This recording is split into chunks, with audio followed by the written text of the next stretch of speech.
दोस्तों इस वीडियो में हम लोग चैट जीपीटी का एक्सेल के साथ में यूज़ करके कैसे कॉम्प्लेक्स सिचुएशंस में कैलकुलेशन करते हैं इसके बारे में जानेंगे।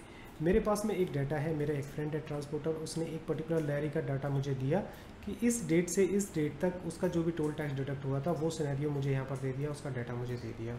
फिर जब वो लॉरी चक्कर लगाती है, सपोज़ दिल्ली से जयपुर जाती है, चेन्नई जाती है, तो एक पर्टिकुलर टाइम पे जाती है, एक डेट पे जाती है और वापस आ जाती है, तो उसका अमाउंट मुझे कैलकुलेट करके देना है कि जैसे कि 1 जनवरी से 5 जनवरी तक जितना भी डाटा या फिर टोल डिडक्ट हुआ है वो ऑटोमेटिकली कैलकुलेट होकर यहाँ पर आ जाए। और ये शीट डायनेमिक होनी चाहिए, मतलब कि यहाँ पर नीचे अगर मैं ऐड करता हूँ और यहाँ पर भी कोई डाटा ऐड करता हूँ तो यहाँ पर वो डाटा ऑटोमेटिकली कैलकुलेट हो जाना चाहिए, मुझे बार बार कैलकुलेशन नहीं करनी है। तो इस तरह की कॉम्प्लेक्स सिचुएशंस को हम चैट जीपीटी के थ्रू ईजिली कैलकुलेट कर सकते हैं। इसे किस तरह से करेंगे, इसको सीखने से पहले मेरे चैनल को सब्सक्राइब कर लेना अगर अभी तक नहीं किया है। वीडियो जब एंड तक देख लोगे और ये अच्छा लगेगा तो इसको लाइक और शेयर जरूर कर देना, जिसको भी एक्सेल एडवांस में सीखना है। चलिए फ्रेंड, चैट जीपीटी को ओपन करते हैं और जानते हैं उसके बारे में। देखिए ये चैट जीपीटी है, अगर आपने इस पर साइन अप नहीं किया है तो आप गूगल अकाउंट, फेसबुक अकाउंट से सिंपल साइन अप कर लीजिए, फ्री ऑफ कॉस्ट। इसमें कोई भी पैसा नहीं देना, आपको पेड मेंबरशिप नहीं लेनी है।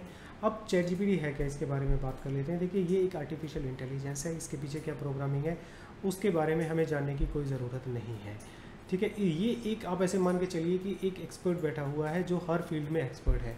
आपको बस ऐसे ह्यूमन बीइंग उससे बात करनी है। बात किसके थ्रू करनी है, हम चैटिंग के थ्रू करेंगे कि हम उसको बताएंगे कि ये हमारी सिचुएशन है और ये हम इस तरह से आंसर करना चाहते हैं। लेकिन यहाँ पे इनसे क्वेश्चन करने के लिए बी स्पेसिफिक होना है और बी प्रैक्टिकल होना है। ये कुछ भी अज्यूम नहीं कर सकता है। ये जो आप डाटा उसमें देंगे, जो भी इनपुट उसको मिलेगी उसके अकॉर्डिंगली वो उसको इंटरप्रेटेट करके आपको आउटपुट प्रोवाइड करेगा। तो जैसे कि यहाँ पर हम लोग इसको बताने की कोशिश करते हैं, बात करते हैं कि हमारा डाटा कैसा है, ठीक है। तो मैं इसको साइड बाय साइड कर लेता हूँ। सो यहाँ पर चैट स्टार्ट होती है, न्यू चैट करनी है और नीचे मुझे यहाँ पर अपना प्रॉम्प्ट देना है, ठीक है। प्रॉम्प्ट का मीनिंग है कि मैं उससे क्या बात करना चाह रहा हूँ, वो मैंने यहाँ पर लिखा है। तो मैंने क्या लिखा है उसको एक्सप्लेन कर देता हूँ। देखो मैंने पहले बताया कि किस सॉफ्टवेयर का मैं यूज़ कर रहा हूँ। तो मैंने बोला in Excel we have date range in column C. तो कॉलम सी में मेरे पास में डेट रेंज है। एंड देन मैंने बोला amount in column D, amount in column D है। Then consider first row as header, तो फर्स्ट रो है उसमें हेडर लिखा हुआ है तो वो उस रेंज को कंसिडर नहीं करेगा, वो मैंने इसको बता दिया।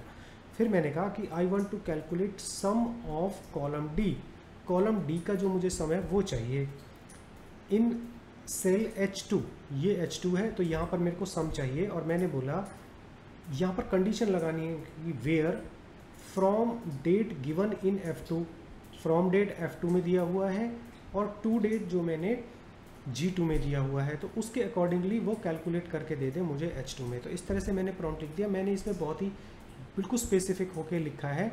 ऐसे ही आपको सिंपल लैंग्वेज में लिखना है। इंग्लिश का ऐसे नहीं है कि आपको बिल्कुल ही सही होनी चाहिए, पंचुएशन ठीक होनी चाहिए और पूरा वर्ब सही होनी चाहिए। बस एक ऐसा है कि आपने एक नॉर्मल इंसान को, एक सिंपल इंसान को सिंपल सी इंग्लिश आती है, उसने अपना प्रॉम्प्ट इसको बता दिया।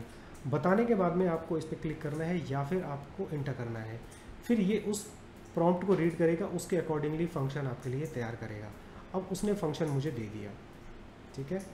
और उसके बारे में एक्सप्लेनेशन भी दे दी पूरी की पूरी, कि क्या एक्सप्लेनेशन है, किस तरह से होगा। कि अब देखिए इसने एक्सप्लेनेशन क्या दी है कि D2 से D100 तक उसने डेट रेंज को कंसिडर किया है। नहीं, is the range of amount, मतलब D100 तक ले लिया है। हमने तो उसको बताया नहीं था कि कहाँ तक दिया हुआ है।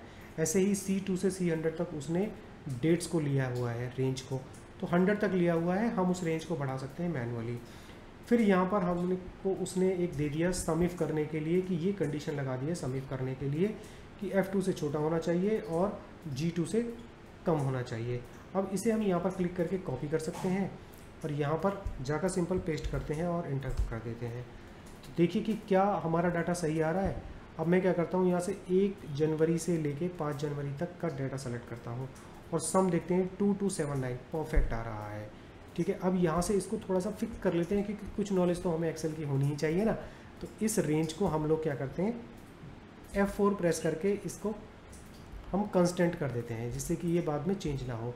अब इस C100 को आप नीचे तक ले जा सकते हैं कि इसमें एडिशन हो जाए और बाकी रेंज को, अच्छा यहाँ पे आप इसको F4 करके इस रेंज को फिक्स कर लीजिए। अब इसे कर लीजिए आप सिंपल नीचे तक ड्रैग एंड ड्रॉप। अब देखिए डाटा आपका मिल गया। अब इसको आप नीचे ले जाकर आप कर सकते हैं ईजिली।